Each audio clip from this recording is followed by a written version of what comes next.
সরকার বিএনপির হাজার হাজার নেতাকর্মীকে জেলে পুরে রেখেছে বলে মন্তব্য করেছেন বিএনপির সিনিয়র যুগ্ম মহাসচিব রুহুল কবির রিজভী। শুক্রবার দুপুরে প্রেসক্লাবের সামনে জিয়া প্রজন্ম দলের অবস্থান কর্মসূচিতে এসব কথা বলেন তিনি। রিজভী বলেন, দেশের মানুষ কিছু কিনতে পারছে না, হাহাকার লেগে গেছে বাজারে।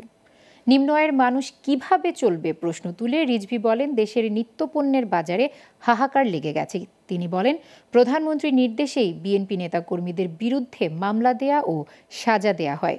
বিএনপির হাজার হাজার নেতাকর্মীকে জেলে পুরে রাখা হয়েছে, অথচ আওয়ামী লীগ ছাত্রলীগের সবার 7 খুন মাফ। রিজভী বলেন, প্রধানমন্ত্রীর বিরুদ্ধে 15টি মামলা প্রত্যাহার করা হয়েছিল। ক্ষমতার জোরে সব বাতাসে উড়িয়ে দেয়া হয়েছে, কিন্তু সব রেকর্ড রয়েছে, সেসব মুছে ফেলা যাবে না। গোটা জাতি মনে করে যে আপনি ষড়যন্ত্র করে আন্দোলনকামী, গণতন্ত্রকামী, সত্য কথা যারা বলে, যারা গণতন্ত্রের পক্ষে সোচ্চার, তাদের বিরুদ্ধে বিভিন্ন নাশকতার মামলা, মিথ্যা মামলা দিয়ে আপনি তাদেরকে কারাগারে পুরে রেখেছেন।